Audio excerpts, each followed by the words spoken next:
নমস্কার বন্ধুরা, কেমন আছো সবাই? Welcome to my channel housewife Lalita. ছোট বড় সবাই কিন্তু আইসক্রিম খেতে খুব পছন্দ করে। শীত, গ্রীষ্ম, বর্ষা সব সময় কিন্তু আইসক্রিমের খুব চাহিদা থাকে। তবে এই গরমের সময় একটু আইসক্রিম খেলে শরীর মন দুটোই কিন্তু ঠান্ডা হয়ে যায়। আজকে আমি তোমাদের এই আইসক্রিমটা খুব সহজেই কিভাবে বাড়িতে তৈরি করে নেওয়া যায় সেটা তোমাদের দেখাবো। তাহলে চলো দেখে নিই কীভাবে আমি এই আইসক্রিমটা তৈরি করলাম। তো তার জন্য আমি সবার প্রথমে কড়াই গরম করে কড়াইয়ের মধ্যে দিয়ে দিয়েছি একটু চিনি আর দিয়েছি অল্প একটু জল। এবারে আমি এটা দিয়ে একটা ক্যারামেল তৈরি করে নেব। গ্যাসের ফ্লেমটা মিডিয়ামে রেখে এইভাবে একটু নাড়তে থাকলেই দেখতে পাবে আস্তে আস্তে কালারটা চেঞ্জ হয়ে আসবে। তারপরে যখন দেখবে চিনিটা পুরো গলে গেছে তখন আমি এর মধ্যে দিয়ে দিয়েছি 1 চামচ মতো বাটার। বাটারটা দেওয়া হয়ে গেলে এই পর্যায়ে অনবরত নাড়তে থাকতে হবে, না হলে চিনিটা তলায় আটকে গিয়ে ক্যারামেলের কালারটা কিন্তু খারাপ হয়ে যেতে পারে। এই যে দেখতেই পাচ্ছ আমার ক্যারামেলটা তৈরি হয়ে গেছে আর কত সুন্দর একটা কালার এসেছে। এবার আমি এর মধ্যে দিয়ে দিয়েছি বাদাম। আমি কয়েকটা কাজু বাদাম আর কয়েকটা চীনা বাদাম মিশিয়ে দিয়েছি। তোমরা চাইলে দুটোর মধ্যে যে কোনো এক রকমের বাদামও দিতে পারো, তবে সব থেকে ভালো হয় শুধু কাজু বাদাম দিলে। এবার ক্যারামেলের সাথে বাদামটা খুব ভালো করে মিশিয়ে নেওয়া হয়ে গেলে আমি এই একটা প্লেটের মধ্যে এটাকে ঢেলে নেব।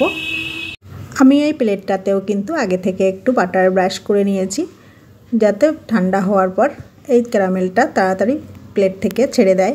তো দেখতেই পাচ্ছ এটা আমার ঢেলে নেওয়া হয়ে গেছে। এবার সবকটা বাদাম একটু যাতে এই ক্যারামেলের মধ্যে ডুবে থাকে ওইভাবে একটু দিয়ে তারপরে আমি এটাকে পুরোপুরি ঠান্ডা হওয়ার জন্য সাইডে রেখে দেব।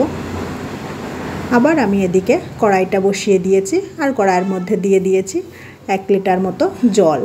জলটা একটু হালকা গরম হয়ে আসলে আমি এর মধ্যে দিয়ে দেব 2 থেকে 2.5 কাপ মতো গুঁড়ো দুধ। তোমরা তোমাদের পছন্দ মতো দেবে, গুঁড়ো দুধ একটু বেশি হলেও কিন্তু সমস্যা নেই।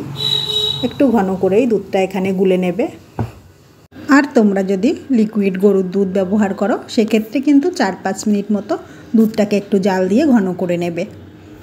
এবার দুধটা খুব ভালো করে মিশিয়ে নেওয়া হয়ে গেলে আমি এখানে দিয়ে দেব 2 কাপ চিনি। চিনিটা দিয়ে খুব ভালো করে একটু নেড়েচেড়ে মিশিয়ে নেব যাতে চিনিটা গলে যায়। আর আমি অপেক্ষা করব দুধটা যতক্ষণ না পর্যন্ত পুরোপুরি ফুটে উঠছে।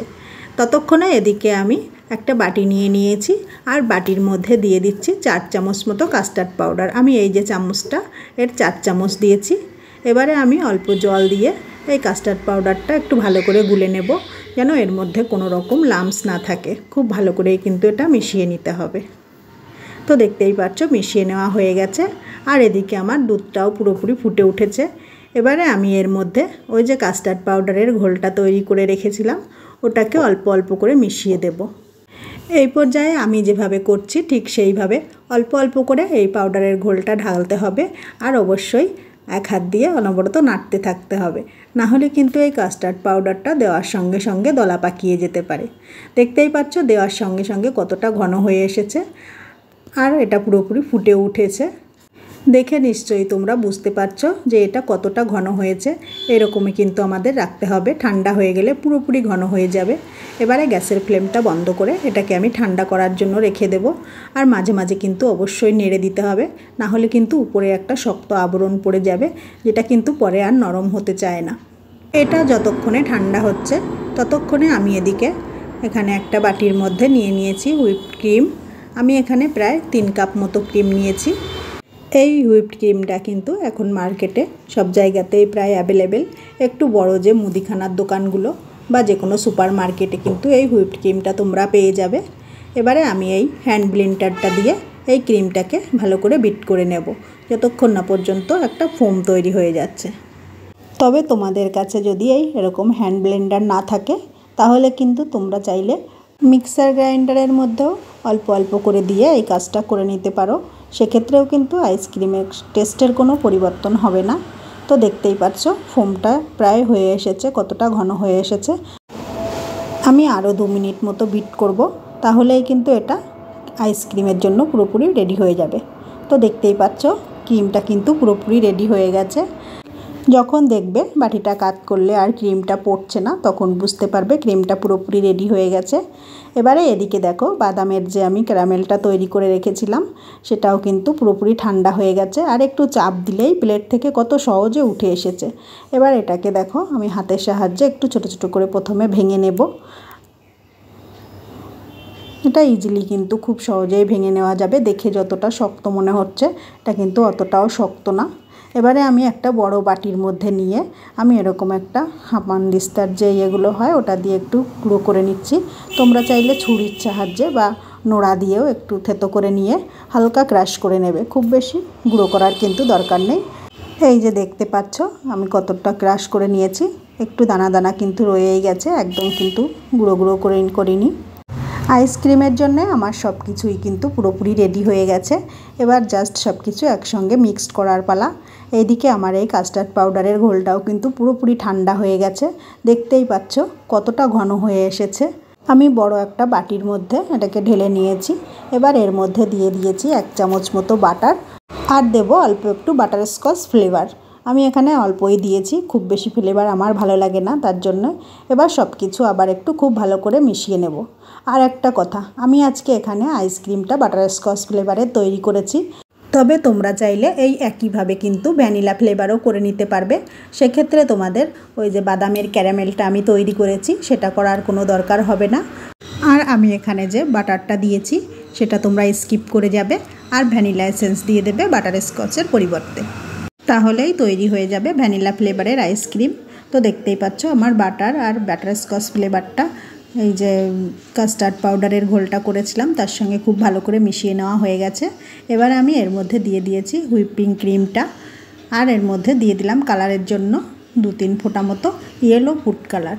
এই ফুড কালারটা কিন্তু সম্পূর্ণ অপশনাল, তবে এই ফুড কালারটা দিলে এই ক্রিমের মধ্যে সুন্দর একটা বাটারি কালার আসে, তার জন্যই আমি দিলাম। এবার সব কিছু একটু খুব ভালো করে মিশিয়ে নিলেই কিন্তু আইসক্রিমের ব্যাটার পুরোপুরি তৈরি হয়ে যাবে। আর এই পর্যায়ে একটু মিষ্টিটা চেক করে দেখে নেবে, যদি মিষ্টি কম মনে হয় তাহলে একটু চিনির গুঁড়ো মিশিয়ে নেবে। আমার ক্রিমটা যেহেতু মিষ্টি ছিল তার জন্য আর আমার আলাদা করে চিনি দিতে হয়নি। তবে তোমাদের ক্রিমের মধ্যে যদি চিনি দেওয়া না থাকে তাহলে সেক্ষেত্রে কিন্তু এখানে অবশ্যই পাউডার চিনিটা মিশিয়ে নেবে। তো দেখতেই পাচ্ছ আমি এখানে যে বাদামের ক্যারামেলটা তৈরি করেছিলাম সেটাকে খুব ভালো করে অর্ধেকটা মতো দিয়ে মিশিয়ে নিয়েছি। তারপরে আমি এটাকে এই একটা কন্টেনার মধ্যে ঢেলে নেব। আর এখানে কিন্তু যে কোনো ধরনের এয়ারটাইট বক্সই নিতে হবে, না হলে আমরা ফ্রিজে কিন্তু অনেক সময় অনেক রকম মাছ মাংস বিভিন্ন কিছু রেখে থাকি, নাহলে একটার গন্ধ কিন্তু আরেকটার মধ্যে ঢুকে যেতে পারে, সেক্ষেত্রে কিন্তু আইসক্রিমটা আর খেতে ভালো লাগবে না। দেখতেই পাচ্ছ আমি যে চিনির ক্যারামেলটুকু বাকিটা রেখে দিয়েছিলাম ওইটুকু আমি এই আইসক্রিমের উপর দিয়ে একটু ছড়িয়ে দিচ্ছি। আইসক্রিম খাওয়ার সময় এইগুলো যখন মুখে পড়বে তখন কিন্তু খুব সুন্দর একটা ফ্লেভার আসবে। এবারে আমি ঢাকনাটা খুব ভালো করে বন্ধ করে এটাকে ফ্রিজে রেখে দেব। মোটামুটি 5-6 ঘন্টা রাখলেই কিন্তু এটা পুরোপুরি জমে যায়। তবে আমি ফিরে আসছি তার পরের দিন, যেদিন আইসক্রিমটা তৈরি করেছিলাম তারপর দিনই আমি এটাকে তোমাদের দেখাচ্ছি। দেখে নিশ্চয়ই বুঝতে পারছো কত সুন্দর আইসক্রিমটা তৈরি হয়েছে, আর একদম পুরোপুরি কত সুন্দর জমে গেছে। এবার আমি তোমাদের একটু কেটে দেখিয়ে দিচ্ছি। দেখে নিশ্চয়ই বুঝতে পারছো কতটা সফট তৈরি হয়েছে আইসক্রিমটা। তো বন্ধুরা দেখতেই পেলে দোকানের মতো পারফেক্ট আইসক্রিম কত সহজেই বাড়িতে তৈরি করে নেওয়া যায়। তবে এটা কিন্তু দোকানের থেকেও অনেক বেশি টেস্টি হয়। একবার যারা এইভাবে আইসক্রিম তৈরি করে খেয়ে দেখবে দোকানের আইসক্রিমে আর কোনো টেস্টি পাবে না। তো বন্ধুরা আজকের ভিডিওটা কেমন লাগলো সেটা লাইক আর কমেন্টের মাধ্যমে কিন্তু আমাকে জানাতে ভুলবে না। আর ভালো লাগলে চ্যানেলটা সাবস্ক্রাইব করে দিয়ে ভিডিওটা শেয়ার করে দেওয়ার অনুরোধ রইল। আর পাশে থাকা বেল বাটনটা ক্লিক করে দেবে যাতে আমার পোস্ট করা ভিডিওগুলো সবার আগে তোমাদের কাছে পৌঁছে যায় আর তোমরা দেখে নিতে পারো। তোমরা চামচ দিয়ে এভাবে বাটিতে তুলে তুলে কিন্তু সার্ভ করতে পারো, আবার চাইলে কিন্তু ছুরি দিয়ে পিস পিস করে কেটে কেটেও কিন্তু এগুলো সার্ভ করা যায়। আর আমি এখানে বাজার থেকে এই কোনগুলোকে কিনে নিয়ে আসি। আমার ছেলে তো আবার এই কোনগুলো না হলে আইসক্রিমটা খেতেই চায় না। বাচ্চারা কিন্তু এগুলো পেলে খুব খুশি হয়ে যাবে।